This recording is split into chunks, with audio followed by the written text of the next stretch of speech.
Assalamualaikum warahmatullahi wabarakatuh. Waalaikumsalam warahmatullahi wabarakatuh. Alhamdulillahilladzi bi ni'matihi tatimmu shalihat wa bi fadlihi tatanazzalu al khairat wal barakat wa bi taufiqihi tatahaqqaqul maqasidu wal ghayat. Asyhadu an la ilaha illallah wahdahu la syarikalah dzul arsy rafi'un darajat wa asyhadu anna Muhammadan abduhu wa rasuluh al-ma'sum min kulli syahawat. Allahumma shalli wa sallim ala sayyidina Muhammad wa ala alihi wa sahbihi ajma'in. Subhanaka la ilma lana illa ma 'allamtana innaka antal alimul hakim. Allahumma inna nas'aluka al-'afiyah fid dunya wal akhirah. Amma ba'du, para asatidzah rahimakumullah jami'an. Marilah pada malam hari ini kita bersama-sama untuk memperbarui, menyemai rasa syukur kita, bersyukur atas segala nikmat Allah Subhanahu wa taala kepada kita semuanya. Di saat bagian saudara kita saat ini mengalami ujian, yaitu sakit, ya. Ada yang sekeluarga sakit, ada yang ayahnya sedang sakit, ada yang istrinya sedang sakit, ada yang anaknya sedang sakit. Maka marilah kita bersama-sama mendoakan, ya, mudah-mudahan saudara kita tersebut senantiasa diberikan kesabaran, ketawakalan, dan ridho atas segala penyakit yang diderita. Dan mudah-mudahan semuanya sebagai kafarat menghapuskan kesalahan-kesalahan dan mengangkat derajatnya di sisi Allah Subhanahu wa taala. Di materi kalimat pada malam hari ini menyemai rasa syukur, mengingatkan kepada diri saya pribadi dan juga kepada kita semuanya untuk selalu bersyukur atas nikmat Allah Subhanahu wa taala. Yang mana kalau dilihat dari sisi definisi, makna dari syukur itu secara bahasa adalah as-sana'u 'alal muhsin bima aulahu minal ma'ruf. Syukur adalah pujian bagi orang yang memberikan kebaikan atas kebaikannya tersebut. Atau dalam bahasa Indonesia, bersyukur artinya adalah berterima kasih. Kemudian secara istilah, sebagaimana yang disampaikan oleh Ibnu Qayyim al-Jauziyah, bahwa syukur ini memiliki 3 rukun atau 3 dimensi, yaitu asyukru duhuru athari nikmatillahi ala lisani abdihi. Jadi bersyukur itu adalah menampakkan, tertampakkannya bekas nikmat Allah pada lisan hamba, sana'an wa i'tirafan, baik itu dalam bentuk pujian dan pengakuan, wa ala qalbihi ta'ziman wa mahabbatan, pada hatinya dalam bentuk pengagungan dan kecintaan, wa ala jawarihi inqiyatan wa ta'atan, pada anggota badan dalam bentuk ketundukan dan ketaatan. Sehingga dari definisi ini bisa disimpulkan ada 3 jenis rukun syukur. Yang pertama itu adalah zuhuru asarin nikmah ala lisanihi bihi. Jadi munculnya, dinyatakannya bekas nikmat pada lisan seorang hamba itu iqrarun bin nikmah, memberikan sebuah pernyataan terhadap nikmat itu, wasana'uhu 'alallahi bi ni'amihi kulliha, dan juga memberikan pujian kepada Allah taala atas nikmat Allah semuanya. Jadi dinyatakan dengan lisan, dengan sering-sering mengatakan alhamdulillah, syukurillah. Itulah merupakan puji-pujian, pernyataan dengan lisan kita. Sedangkan ar-ruknu tsani wa 'ala qalbihi ta'ziman wa mahabbatan. Jadi pada hati manusia itu dengan memberikan pengagungan serta memberikan kecintaan. I'tiraful qalbi bi nikmatillahi wa istish'aruha wa anna kulla ni'ami minallah.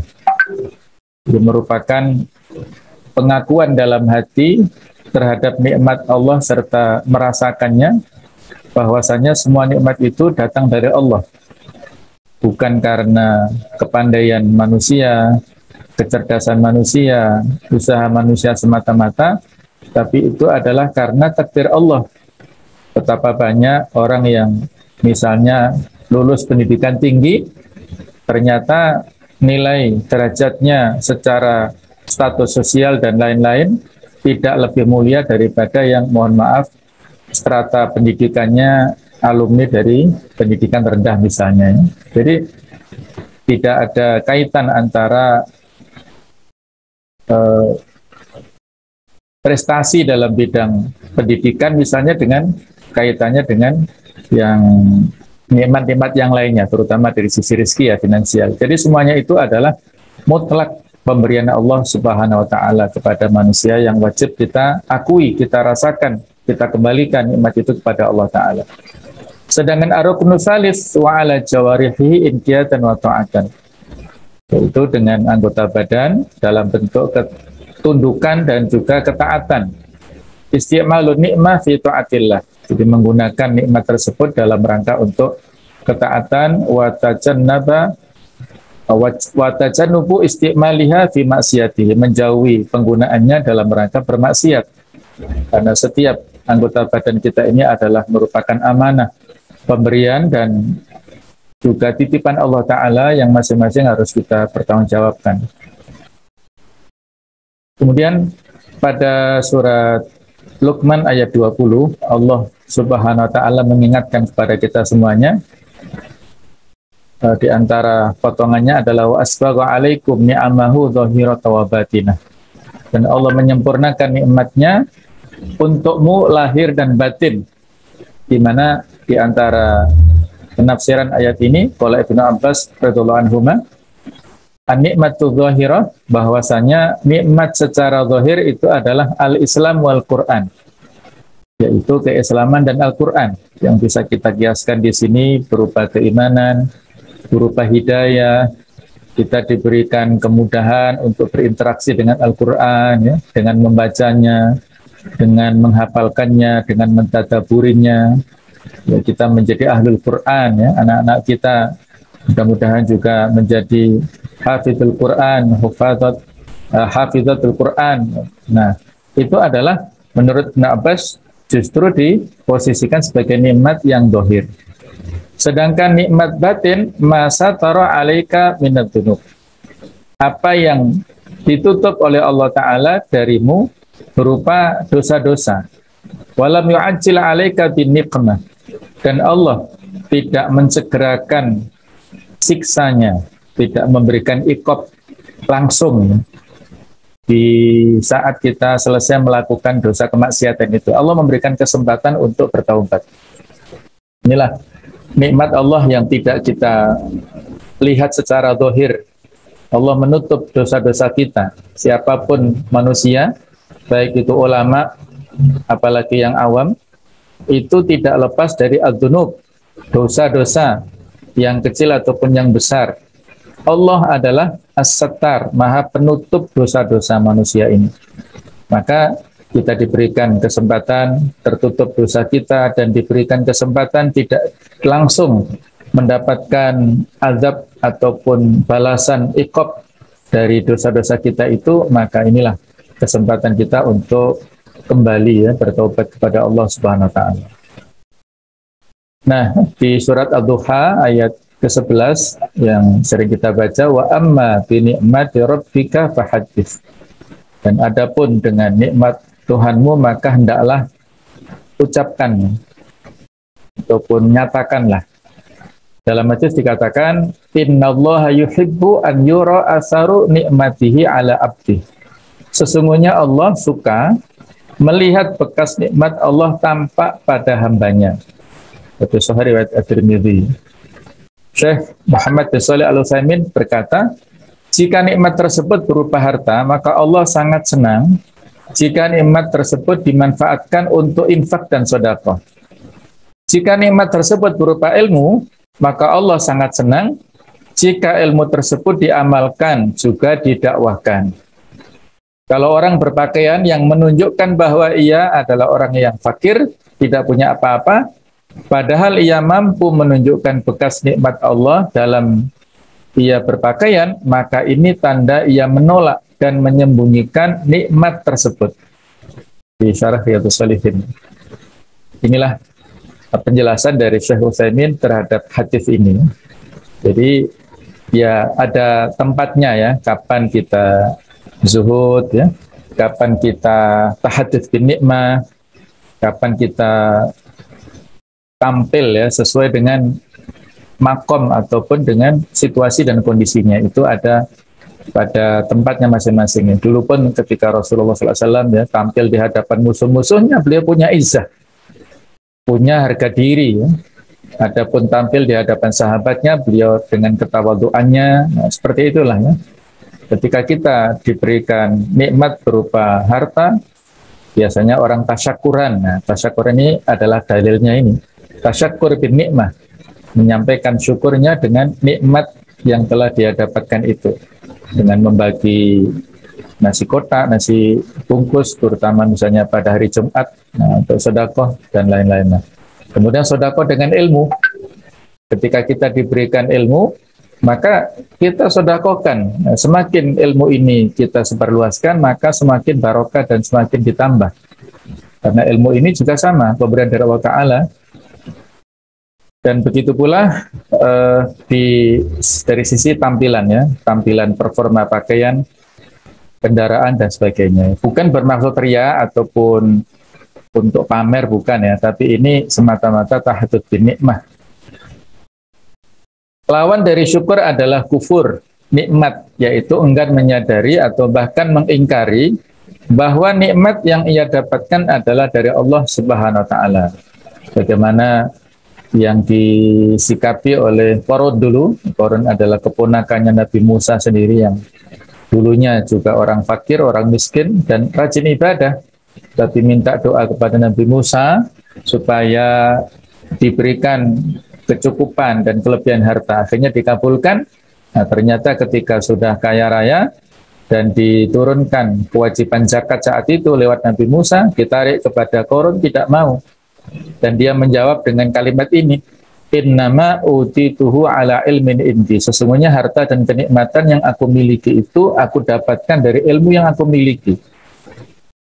Jadi karena ilmunya, karena usahanya, karena apapun yang dinisbatkan kepada dirinya itu adalah bentuk kufur nikmat.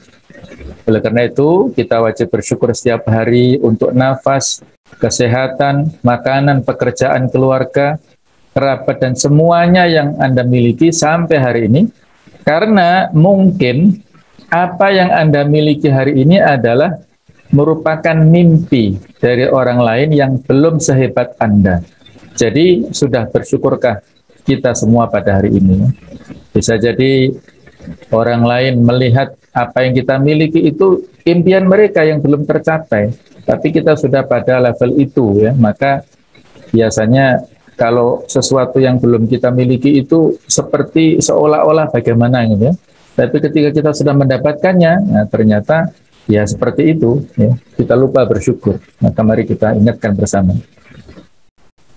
Nah, kalau mungkin ya kita secara manusiawi punya sifat mengeluh. Bolehkah kita mengeluh?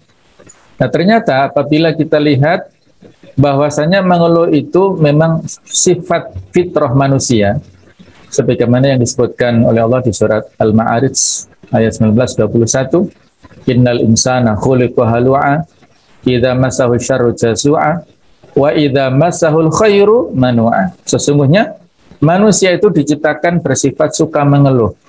Apabila dia ditimpa kesusahan, dia berkeluh kesah, dan apabila mendapat kebaikan harta, dia jadi kikir, ya seperti Qarun tadi. Dalam tafsir Ibnu Katsir disebutkan bahwa ayat ini menjelaskan Allah Ta'ala menceritakan perihal manusia dan watak. Dia memiliki watak buruk, pembawaannya yaitu mengeluh dan kikir. Yang selanjutnya di ayat 22 dan 23 diberikan solusi di sini oleh Allah Ta'ala. Disebutkan sebuah pengecualian bahwa manusia dapat mengatasi sifat mengeluh dan kikir ini, yaitu illal musallin alladzina hum ala salatihim daimun. Kecuali orang-orang yang melaksanakan sholat, mereka yang tetap setia melaksanakan sholatnya. Jadi misalnya kalau kita sholat ya takbir, walaupun cuacanya panas, sumuk, ya kan nggak mungkin dengan kipas-kipas terus mengatakan sambil mengeluh dengan lisan, kan nggak mungkin. Pasti kita bersabar. Nah, itulah latihan kita. Orang yang sholat itu bersabar untuk menghadapi kondisi sekelilingnya dalam cuaca apapun. Kemudian nanti kita juga dilatih pada saat Ramadan, itu kita dilatih ya minimal siang harinya lah ya, pada saat kita puasa itu tidak mengeluh dengan lapar, dengan haus, dahaga, macam-macam. Itulah latihan ya, dengan ibadah itu bisa mengkondisikan lisan kita tidak mengeluh. Ya, lebih khusus ya kita bersyukur bukan hanya karena semuanya baik-baik saja, tapi juga karena selalu ada sisi baik di balik semua yang terjadi. Ya, pasti apa yang kita dapatkan ada hikmah, walaupun barangkali seolah-olah yang kita hadapi itu tidak kita sukai. Fa'asa an takrahu syai'a wa huwa khairul lakum. Boleh jadi kita membenci sesuatu padahal itu baik untuk kita. Wa asa an tuhibbu syai'a wa huwa syarrul lakum. Dan kebalikannya, boleh jadi kita suka pada sesuatu padahal itu buruk bagi kalian. Wallahu ya'lamu wa antum la ta'lamun. Nah, ini cluenya ya. Intinya di situ Allah itu Maha tahu padahal kita tidak tahu menahu. Maka jangan kita sok tahu ya. Allah Maha tahu akhir daripada perjalanan setiap orang. Kalau kita menikmati saja, kita nikmati hidup ini dengan suka dukanya, dinamikanya. Al khairu ma qaddarallah. Yang terbaik itulah yang ditakdirkan Allah untuk kita saat ini. Karena pada hakikatnya Allah itu Maha Adil. Tidak pernah mendolimi siapapun. Tidak pernah mendolimi manusia. Inni haramtu dzulma ala nafsi wa ja'altuhu bainakum muharrama. Aku mengharamkan kezaliman atas diriku dan aku haramkan atas kalian, yang hadis qudsi. Nah, banyak sekali buah manis daripada syukur. Kita sebutkan di antaranya 5 saja ya sebagai evaluasi. Bahwasanya syukur adalah sifat orang yang beriman. Yang kedua, syukur itu merupakan sebab datangnya ridha Allah. Yang ketiga, merupakan sebab selamatnya seseorang dari azab Allah. Yang keempat, merupakan sebab ditambahnya nikmat. Dan yang kelima adalah ganjaran di dunia dan akhirat. Coba kita bahas satu persatu. Jadi syukur itu memiliki dampak positif kepada kita. Bahwasanya syukur itu adalah sifat orang yang beriman. Hadis yang sangat kita hafal, sering kita dengarkan, ya sering kita sampaikan. Ajaban li amril mu'min. Sangat menakjubkan urusan orang mukmin itu. Inna amrahu kullahu khair. Sesungguhnya urusannya semuanya itu baik. Walaysa dzalika li ahadin illa lil mu'min. Dan itu tidak ada pada diri kecuali orang mukmin saja. Orang kafir nggak punya sifat ini. In asabatu sarra'u syakara. Kalau dia ditimpa kesenangan, hal-hal yang dia sukai, maka dia bersyukur. Fakana khairan lahu, maka itu adalah baik untuknya.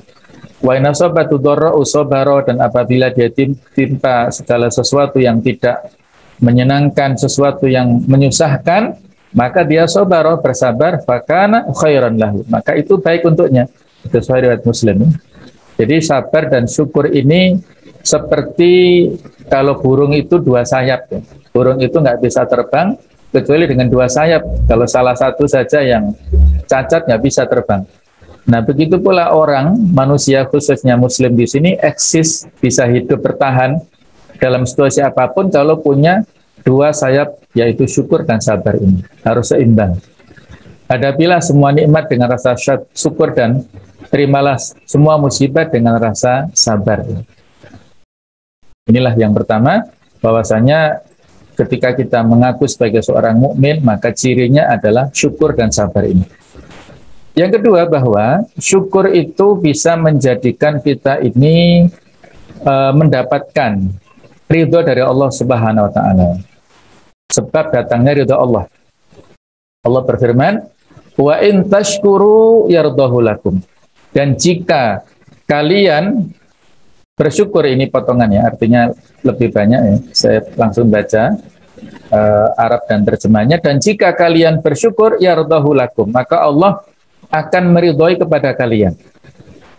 Nah, jadi ridho itu dari Allah Ta'ala itu adalah obsesi ya, yang sangat tinggi. Kita harapkan dari Allah Ta'ala, kita dapatkan apabila kita bersyukur. Dan mari kita bermuhasabah ya, sudah bersyukurkah kita hari ini? Kita sudah Ya, ini kan awal kalau hitungan bulan Hijriah kan ini awal dari hari yang besok ya, malam ini ya. Rasulullah SAW memberikan sebuah evaluasi ya. Man asbaha aminan fi hirbi, barang siapa yang mendapatkan rasa aman di rumahnya, pada diri keluarga dan masyarakatnya, mu'afan fi jasadihi, dia mendapatkan kesehatan pada fisiknya, tidak sebagaimana yang lainnya ya, Masya Allah ya.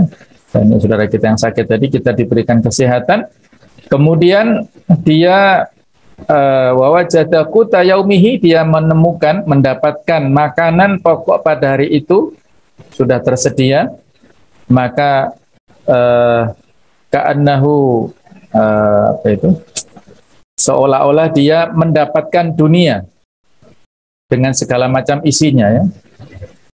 Hisat lahud dunia. Jadi seolah-olah dia mendapatkan dunia dengan segalanya isinya ini. Inilah hal yang wajib kita syukuri, jangan muluk-muluk ya. Jadi kita melihat apa yang ada pada kita, bukan yang ada pada orang lain. Jadi kita kembali dulu. Kemudian yang ketiga, bahwasanya dengan bersyukur itu merupakan sebab selamatnya seseorang dari azab Allah Subhanahu wa taala. Misalnya di antara dalilnya Allah taala berfirman, "Ma yaf'alullahu bi'adzabikum in syakartum wa amantum." Allah taala tidak akan mengadab kalian apabila kalian bersyukur dan beriman. Inilah dua perkara yang dapat menyelamatkan manusia dari azabnya adalah syukur dan iman hanya kepada Allah Ta'ala. Keduanya merupakan pondasi paling dasar yang meliputi segala amal kebajikan. Jadi dengan kita selalu bersyukur dan dilandasi dengan keimanan, itulah insya Allah akan bisa menjadi benteng ya, tidak diturunkannya azab Allah kepada kita di dunia, apalagi nanti di akhirat insya Allah. Sedangkan yang keempat adalah buah manis syukur itu merupakan sebab ditambahnya nikmat dari Allah Ta'ala. Ayat yang sudah sangat kita hafal juga, la in syakartum la azidannakum. Apabila kalian bersyukur, maka pasti aku tambah nikmat yang ada pada kalian. Wala in kafartum inna adzabi lasyadid. Kalau kalian mengingkari, maka sesungguhnya azabku adalah sangat pedih ya. Yang menurut Ibnu Katsir, la in syakartum ala nikmati la azidannakum ala taati. Kalau kalian bersyukur kepada nikmatku, maka aku tambahkan kalian untuk lebih mudah beribadah kepada Allah Ta'ala. Jadi semakin kita mensyukuri nikmatnya, maka semakin Allah memberikan kemudahan kepada kita untuk taat.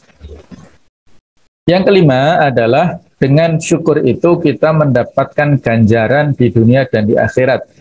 Mendapatkan pahala yang sebanyak-banyaknya di dunia dan di akhirat. Ini sebagaimana ya, janganlah Anda menyangka bahwa bersyukur itu hanya sekedar pujian dan berterima kasih kepada Allah. Ketahuilah bahwa bersyukur itu pun menuai pahala, bahkan juga membuka pintu rizki di dunia. Ini pahala imbalan di dunia ya. Bagaimana firman Allah, wasana jadi syakirin, dan akan kami berikan ganjaran kepada orang-orang yang bersyukur. Imam Ibnu Jarir At-Tabari menafsirkan ayat ini dengan membawakan riwayat dari Ibnu Ishaq. Maksudnya adalah karena bersyukur maka Allah memberikan kebaikan yang Allah janjikan di akhirat, dan Allah juga melimpahkan rezeki baginya di dunia. Jadi diberikan muqaddimah ya, DP di dunia. Orang yang bersyukur nanti di akhirat pahalanya itu banyak, dan di dunia ini akan diberikan perspat atau DP dengan berupa rezeki di dunia. Ada sebuah riwayat pernyataan daripada Umar bin Khattab radhiyallahu anhu, bahwasanya Umar bin Khattab ini yastashiru nikmatallah alaihi, selalu merasakan nikmat Allah kepadanya. Hatta fil musabi yusabu bihi, sampai-sampai dalam hal musibah yang beliau dapatkan. La yastahdiru fi dzalika nikmatan wahidan faqat. Beliau tidak hanya menghadirkan satu nikmat saja di dalam musibah itu. Bal arba'ani ni'amin fil bala alladhi halla bihi. Bahkan beliau bisa mendapatkan, merasakan 3 kenikmatan pada saat mendapatkan musibah itu. Haitsu qala, di mana beliau pernah berkata, ma ubtulitu bibalain, tidaklah aku ditimpa suatu musibah illa kana lillahi ta'ala alayya fihi arba'ani amin, kecuali Allah memberikan kepadaku di dalam musibah itu 4 kenikmatan sekaligus. Idlam takun fi dini, yang pertama bahwa musibah itu tidak ada dalam agamaku, bukan kaitannya dengan masalah terhalangi qiyamul lail, bukan kaitannya dengan terhalangi puasa sunnah, bukan kaitannya dengan masalah menodai syariat Islam, bukan ya, tapi dalam hal duniawi ya, mungkin uangnya hilang, atau mungkin badannya sakit, ya, atau mungkin apa yang dia sukai dia tidak dapatkan. Nah, itu kan dalam hal dunia ya, maka nggak perlu dicemaskan. Wa id lam takun a'dzam mimma kanat. Nah, kedua, dan jika tidak lebih besar darinya. Artinya apa? Musibah yang kita dapatkan tidak lebih besar daripada yang didapatkan oleh orang lain. Kata orang Jawa itu belai selamat ya. Belai itu musibah, tapi selamat. Misalnya ya kita sakit saat ini, ya misalnya ya, kita sakit harus isoman. Nah, maka alhamdulillah masih bisa isoman, masih bisa makan minum di rumah ya. Saudara kita harus masuk rumah sakit. Nah, misalnya gitu ya. Kalau misalnya ada yang masuk rumah sakit, alhamdulillah masih dapat rumah sakit ya. Saudara kita yang lainnya ngemper di rumah sakit lapangan atau nggak bisa masuk misalnya ya, atau nggak dapat kesempatan lah untuk masuk rumah sakit dan seterusnya ya. Kalaupun masuk ICU misalnya ya, mudah-mudahan itulah yang terbaik lah. Pokoknya cari pembanding-pembanding yang lebih berat supaya itu bisa menguatkan hati kita. Yang ketiga, wa idlam wahram ar-ridha bitilkal musibah. Dan apabila aku tidak terhalangi ridho dengannya. Jadi aku tidak terhalangi mendapatkan keridhaan dengan musibah itu. Ya, pasti di sini adalah ridho ya. Ridho itulah dengan musibah insya Allah akan diganti, akan menjadi yang lebih baik ya. Badai pasti berlalu lah gitu. Tidak mungkin orang itu dari awal sampai akhir dapat musibah terus, enggak ya. Hanya itu bagian daripada kehidupannya. Nah, yang keempat, wa anni arju tsawaba 'alaiha minallah, dan aku berharap mendapatkan pahala dari musibah itu.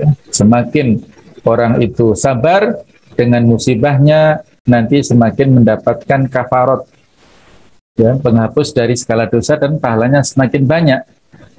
Dengan nanti di akhirat ada kecemburuan ya antara ahli musibah dan ahlul afiyah.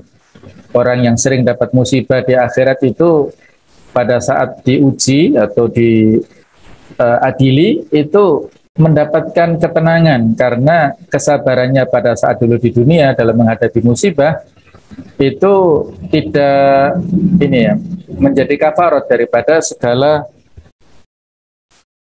dosa-dosanya yang pernah dilakukan di dunia. Sedangkan ahlul afiyah dia ini mengalami kecemasan karena tidak ada kafaratnya, jadi dosa-dosanya masih banyak. Ya, tidak ada modal untuk menghapuskan segala dosa itu. Akhirnya dia berangan-angan, seandainya saya punya kesempatan hidup lagi di dunia, ya Allah, saya ridho dengan musibah sebesar apapun, saya rela. Nah, sampai seperti itu ya. Dan itu hanya angan-angan, tidak mungkin terjadi di akhirat. Nah, baiklah. Itu dulu, insya Allah akan kita lanjutkan pada kesempatan yang berikutnya. Mudah-mudahan kita senantiasa bisa bersyukur atas segala macam nikmatnya dan menjadi hamba Allah yang selalu melakukan ketaatan dari nikmat-nikmat yang kita dapatkan. Hadanallahi ajma'in ihdinas siratal mustaqim. Wassalamualaikum warahmatullahi wabarakatuh. Waalaikumsalam.